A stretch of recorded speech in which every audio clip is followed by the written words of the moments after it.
ओम नमः शिवाय। आप सबका स्वागत है आज की श्रावण मास महात्म्य की कथा में। आशा है कि आप लोग प्रतिदिन श्रावण मास की कथाओं का श्रवण कर रहे होंगे। आज की कथा में भगवान शिव श्रावण मास में किए जाने वाले संकष्ट हरण व्रत का विधान करेंगे। तो आइए आज की कथा आरंभ करते हैं। भगवान शिव ने कहा, हे मुनि श्रेष्ठ, श्रावण मास में कृष्ण पक्ष की चतुर्थी की तिथि के दिन सभी वांछित फल प्रदान करने वाला संकष्ट हरण नामक व्रत करना चाहिए। सनत कुमार बोले, किस विधि से यह व्रत किया जाता है?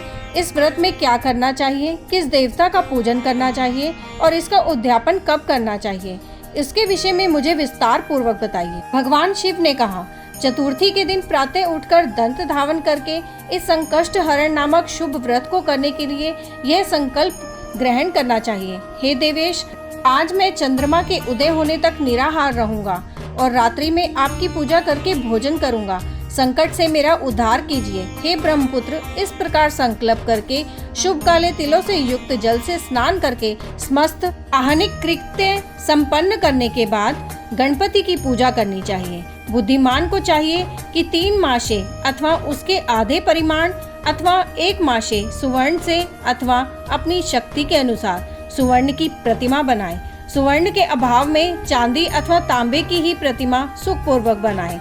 यदि निर्धन हो तो वह मिट्टी की ही शुभ प्रतिमा बना ले, किंतु इसमें वित्त शास्य ना करें, क्योंकि ऐसा करने पर कार्य नष्ट हो जाता है। रम्य अष्टदल कमल पर जल से पूर्ण तथा वस्त्र युक्त कलश स्थापित करें और उसके ऊपर पूर्ण पात्र रखकर उसमें वैदिक तथा तांत्रिक मंत्रों द्वारा 16 उपचारों से देवता की पूजा करें। हे विप्र, तिल युक्त 10 उत्तम मोदक बनाएं। उनमें से 5 मोदक देवता को अर्पित करें और 5 मोदक ब्राह्मण को प्रदान करें। भक्ति भाव से उस विप्र की देवता की भांति पूजा करें और यथाशक्ति दक्षिणा देकर यह प्रार्थना करें, हे विप्रवरी, आपको नमस्कार है। हे देव, मैं आपको फल तथा दक्षिणा से युक्त 5 मोदक प्रदान करता हूँ। हे द्विज श्रेष्ठ, मेरी विपत्ति को दूर करने के लिए इसे ग्रहण कीजिए। हे विप्र रूप गणेश्वर, मेरे द्वारा जो भी न्यून अधिक अथवा द्रव्यहीन कृत्य किया गया हो वह सब पूर्णता को प्राप्त हो। इसके बाद स्वादिष्ट अन्न से ब्राह्मणों को प्रसन्नता पूर्वक भोजन कराएं। उसके बाद चंद्रमा को अर्घ प्रदान करें। उसका मंत्र प्रारंभ से सुनिए। हे क्षीर सागर से प्रादुर्भूत, हे सुधारूप, हे निशाकर, हे गणेश की प्रीति को बढ़ाने वाले, हे मेरे द्वारा दिए गए अर्घ को ग्रहण कीजिए।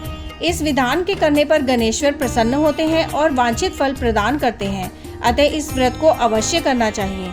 इस व्रत का अनुष्ठान करने से विद्यार्थी विद्या प्राप्त करता है, धन चाहने वाला धन पा जाता है, पुत्र की अभिलाषा रखने वाला पुत्र प्राप्त करता है, मोक्ष चाहने वाला उत्तम गति प्राप्त करता है, कार्य की सिद्धि चाहने वाले का कार्य सिद्ध हो जाता है और रोगी रोग से मुक्त हो जाता है। विपत्तियों में पड़े हुए व्याकुल चित्त वाले, चिंता से ग्रस्त मन वाले तथा जिन्हें अपने सुहज्जनों का वियोग हो गया हो, उन मनुष्यों का दुख दूर हो जाता है। यह व्रत मनुष्यों के सभी कष्टों का निवारण करने वाला, उन्हें सभी अभीष्ट फल प्रदान करने वाला, पुत्र पौत्र आदि देने वाला तथा सभी प्रकार की संपत्ति प्रदान करने वाला है।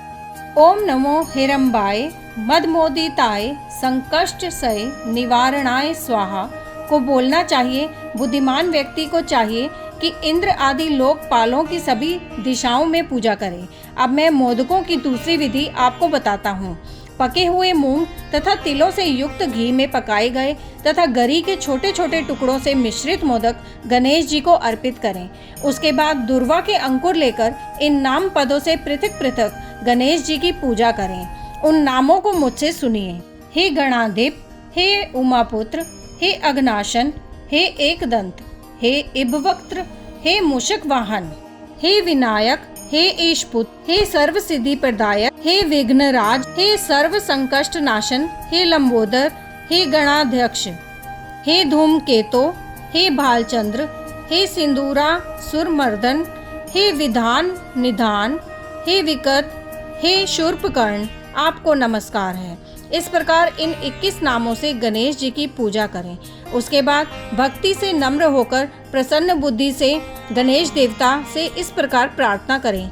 हे विघ्नराज, आपको नमस्कार है। हे उमापुत्र, हे अघनाशन, जिस उद्देश्य से मैंने यथाशक्ति आज आपका पूजन किया है, उससे प्रसन्न होकर शीघ्र ही मेरे हृदय स्थित मनोरथों को पूर्ण कीजिए।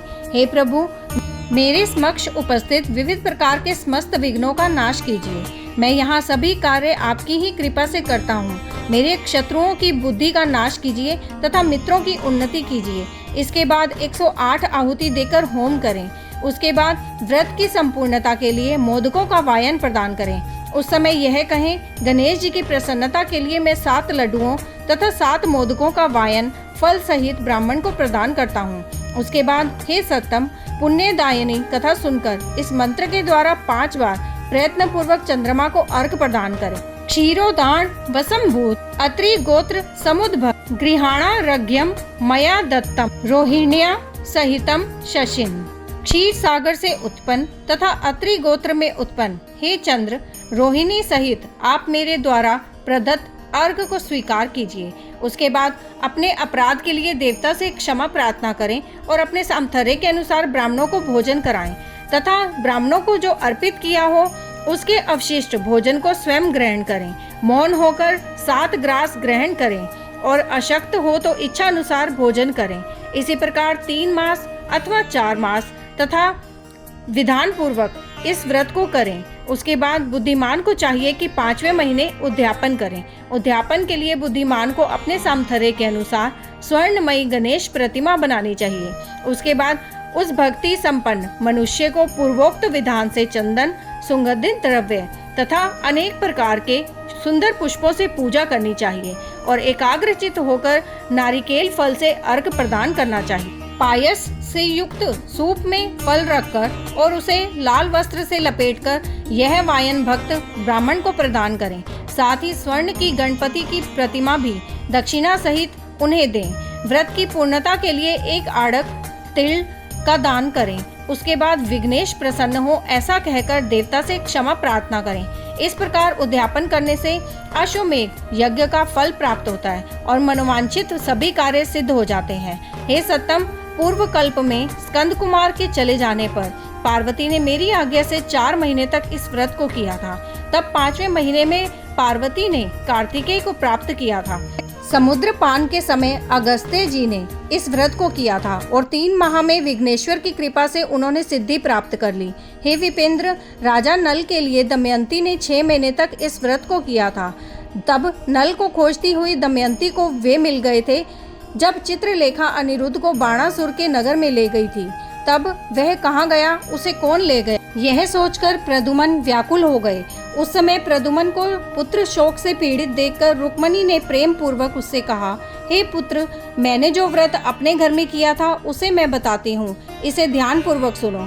बहुत समय पहले जब राक्षस तुम्हें उठा ले गया था तब तुम्हारे वियोगजन्य दुख के कारण मेरा हृदय विदीर्ण हो गया था। मैं सोचती थी कि मैंने अपने पुत्र का अति सुंदर मुख कब देखूंगी। उस समय अन्य स्त्रियों के पुत्रों को देखकर मेरा हृदय विदीर्ण हो जाता था कि कहीं अवस्था समा से यह मेरा पुत्र तो नहीं। इसी चिंता में व्याकुल हुए मेरे अनेक वर्ष व्यतीत हो गए। तब दैव योग से लोमश मुनि मेरे घर आ गए। उन्होंने सभी चिंताओं को दूर करने वाला संकष्ट चतुर्थी का व्रत मुझे विधि पूर्वक बताया और मैंने 4 महीने तक इसे किया। उसी के प्रभाव से तुम शंबरासुर को युद्ध में मारकर आ गए थे। अतः हे पुत्र, इस व्रत की विधि जानकर तुम भी इसे करो, उससे तुम्हें अपने पुत्र का पता चल जाएगा। हे विप्र, प्रद्युम्न ने यह व्रत करके गणेश जी को प्रसन्न किया। तब नारद जी ने उन्होंने सुना कि अनिरुद्ध बाणासुर के नगर में है। इसके बाद बाणासुर के नगर में जाकर उससे अत्यंत भीषण युद्ध करके और संग्राम में शिव सहित बाणासुर को जीतकर पुत्रवधु सहित अनिरुद्ध को प्रद्युम्न घर ले आए थे। हे मुने, इसी प्रकार अन्य देवताओं तथा असुरों ने भी विघ्नेश की प्रसन्नता के लिए यह व्रत किया था। हे सनत कुमार, इस व्रत के समान सभी सिद्धियां देने वाला इस लोक में कोई भी व्रत, तप, दान और तीर्थ नहीं है। बहुत कहने से क्या लाभ, इसके तुल्य कार्य सिद्धि करने वाला दूसरा कुछ भी नहीं है। अभक्त, नास्तिक तथा शठ को इस व्रत का उपदेश नहीं करना चाहिए, अपितु पुत्र, शिष्य, श्रद्धालु तथा सज्जन को इसका उपदेश करना चाहिए। हे धर्मेश, हे विधिनंदन, तुम मेरे प्रिय हो तथा लोक उपकार करने वाले हो, अतः मैंने तुम्हारे लिए इस व्रत का उपदेश किया है। इस प्रकार श्री स्कंद पुराण के अंतर्गत ईश्वर सनत कुमार संवाद में श्रावण मास महात्म्य में चतुर्थी व्रत कथन नामक 22वां अध्याय पूर्ण हुआ। यहीं ये कथा समाप्त होती है। आगे की और कथा सुनने के लिए आपके अपने चैनल एस्ट्रो नॉलेज को सब्सक्राइब कर लीजिए ताकि आने वाले वीडियोस के नोटिफिकेशन आपको मिल सकें। ओम नमः शिवाय।